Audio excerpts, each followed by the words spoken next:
40 meters. This is Mike 0 Juliet Charlie Foxtrot QRP. Mike 0 Juliet Charlie Foxtrot QRP calling 40 meters. Mike 0 Juliet Charlie Foxtrot. This is Golf 1 November radio. Do you copy? Over. Yeah, Golf 1, November radio. Very good afternoon. The name this end is Mark, Mike Alpha Romeo Kilo. I'm in Sidcup in Kent, so about 15 miles southeast of the city of London. And you're nice and loud to me. I'll give you a report on the next over. But just so that you know, I'm running between 3 and 4 watts into a 90-foot long wire. And I'll explain the equipment afterwards. So back to you there, G1 NNR. This is M0 JCF. Near M0 JCF, G1 NNR returning. Yep, nice to meet you on the band for the first time. I heard you calling a couple of times and you weren't getting any takers, so I thought I'd give you a shout and let you know that you are getting out.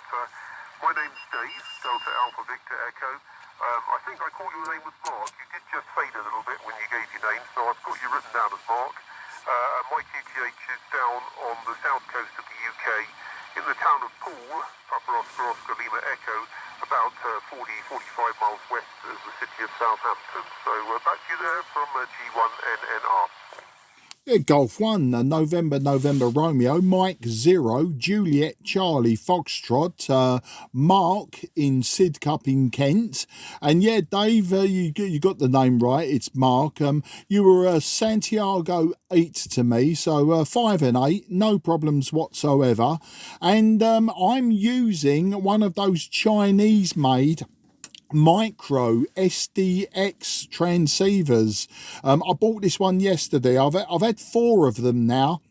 I bought the original one 18 months ago. Then I built 2 of the Manuel True SDXs. I built 2 of them from kits, and then this one I bought this week. This is the micro SDX Plus, and I bought it because somebody had bought it just a few weeks ago, couldn't get on with it, and so I bought it off him dirt cheap. And I was just did all the settings today. I thought I'd try it out. As I say, running about 3 to 4 watts peak on the meter, and the antenna's just a 90-foot long wire, which is a very good NVIS antenna for 40 meters. Hopefully I haven't rabbited on too long and you've lost me there, Dave. So back to you, G1 NNR. This is M0 JCF/QRP. Yeah, M0 JCF, G1 NNR returning. Yeah, got most of that, Mark. There's a little bit of adjacent channel. There's somebody a bit close by that's giving you a bit of a hard time, but given that you're only running 3 or 4 watts, to be honest with you, you're doing a pretty good job. Well, I'd say you're probably about a 5 and 4, 5 and 5, something like that, dropping to a 4x4, 4x5, depending on how much QRM's around. But, you know, as I say, it's excellent given the 3 or 4 watts. My station here is an old heat kit transceiver. I don't know if you're familiar with heat kit. This one was made in the early 70s. It's all valves, all vacuum tubes, no transistors in here, running about 90 or 100 watts peak into a doublet antenna, which is about 30 meters long, and we're up fairly high up in Poole. I'd rather than being down in the town, which is quite low down. I'm up in the small town of Parkstone, which is up at about 70 meters above sea level, and I'm about the highest point round here, so that's always useful. But that said, a doublet antenna is about the biggest I can get up here. So there we are, Mark, out of the old heat kit sound. Back to you from G1NNR. Okay, the Heathkit sounds absolutely wonderful, Dave. Yes, I do know the Heathkit. I do actually have a few pieces of Heathkit test equipment, namely grid dip oscillators. So I do have an idea of what's going on there. Yeah, the GDOs, I've got one valve one and one transistor one. When I was a kid back in the 70s, I had a Heathkit Mohican receiver. I'm sure you know it. If you're a Heathkit fan, you know the Mohican. I bought it off of someone as a kid, or rather I didn't buy it, it was swapped for something. Didn't work properly, and I don't believe I ever, because I was a youngster, I don't believe I ever did get it working properly. But it was just one of those things that's always stuck in my mind, was the Heathkit Mohican receiver.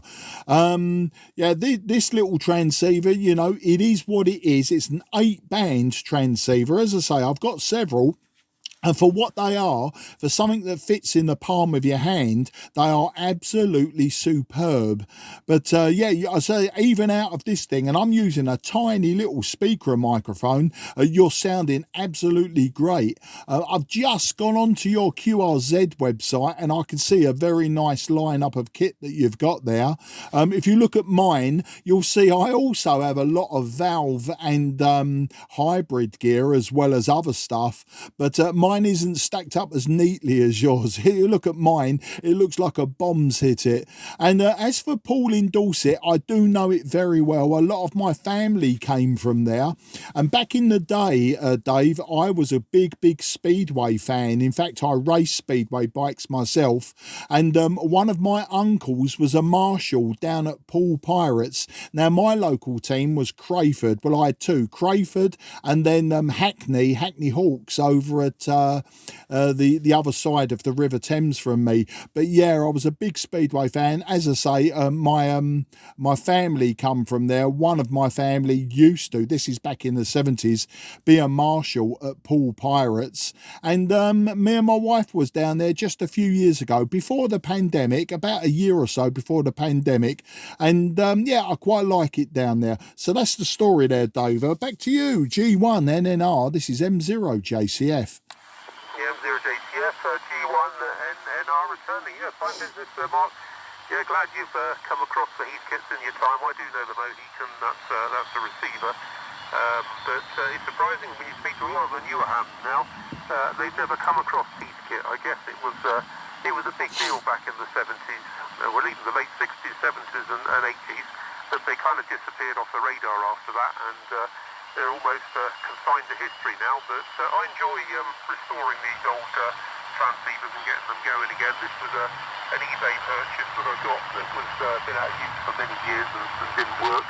But yeah, it's had a few hours invested into it, but it seems to perform fairly well now. I'm quite pleased with it. So I think it's pretty much doing as well as what it did when it was first built all those years ago. And yeah, interesting you mentioned the Poole Pirates.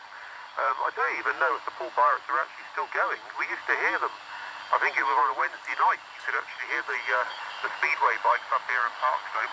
So I haven't heard it for several years. So whether they've been shut down now because of the noise from the stadium, because I know there's a lot of noise kind of limitations with motorsports these days, or what, or perhaps they are going and I just haven't noticed it. But maybe you'll know more about that one.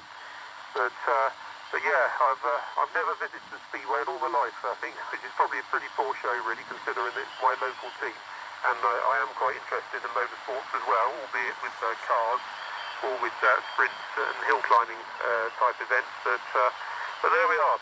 But in fact, you know, Mark, I'm going to have to go in a minute because the dogs are waiting to go out for their afternoon walk, and they've got to be fed first. So might have to make this one the final. So I'll whiz it back to you there for anything you want to add. And then I'm going to shoot on and get these dogs out before it starts getting dark. So back to you there from G1 NNR. Yeah, G1 NNR M0 JCF / QRP station. Yeah, well, Dave, it's absolutely fantastic. Yeah, I could talk to you all day about old valve gear and that, but we won't, because otherwise the dog will be crossing its legs. And as for Poole Pirates, no, I don't think they're going anymore. I could be wrong about that, but I don't think so. Speedway has changed immensely over the years, over the 40 years since I raced. You know, the bikes are different, everything about it is different now, and it's nowhere near the popularity that it had back in its heyday. And it started to drop off in the 80s and 90s. But there you go, it's all fun and games. Anyway, listen, you've given me a great test. I was going to ask you about frequency accuracy, but seeing as you're using an old Heathkit with an analog dial, I think we'll just accept. I'm on or around 7152 That's how I try to get away from the QR Mexico that I could hear. But take care, mate. Thanks for getting in my logbook, and thanks for the test with this radio. Absolutely happy that my 3-4 watts is making it just across a few counties down onto the south coast. Have a fantastic weekend, Dave. I know it's only Wednesday, but you know, the weekend's close enough than it's ever going to be now we've passed midday on a Wednesday. So look forward to the next time and say bye-bye for now. Take care, and best 73 to the whole family. G1NNR, this is M0JCF/QRP station, just listening. Yeah, nice one there, Mark. M0JCF G1NNR. Yeah, I'd say you're pretty much spot on with the frequency that you mentioned. I mean, I have calibrated this dial, and I've got you in at 7.5. Yeah, pretty much what you said. So I would say that your calibration's probably spot on, more likely to be accurate than what I've got here anyway. But there we go. All the best to you. Nice to speak to you, and hopefully catch you again further down the log. And best of luck with all those QRP activities, 73.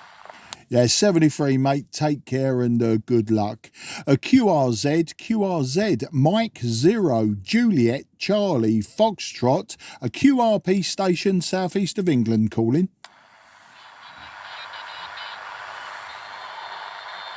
Okay, nothing was heard.